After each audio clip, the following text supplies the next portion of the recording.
So he scurried back to his nest to nurse his burnt tail and sit out the rest of the storm. This wasn't just a quickly passing storm. It lingered for a while, drenching the forest and everything in it.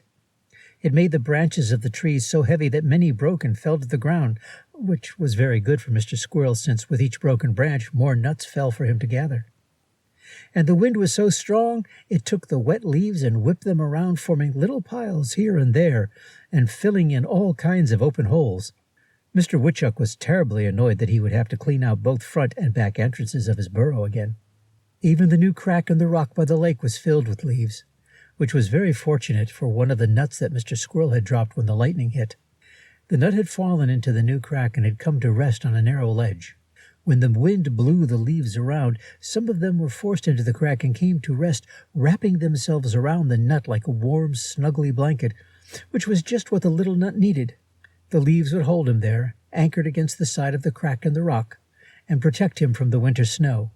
In the spring, they would give him just what he needed to grow. Chapter 2.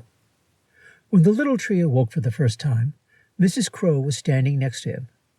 The little tree was no more than a sprout and could barely raise his head over the edge of the crack in the rock.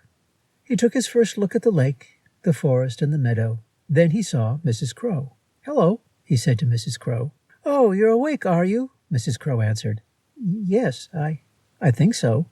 Where am I?" "You're growing in a rock by the edge of the lake," Mrs. Crow answered.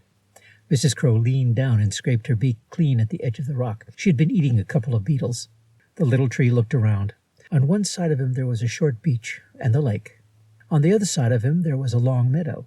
The other trees were a long way across the open ground,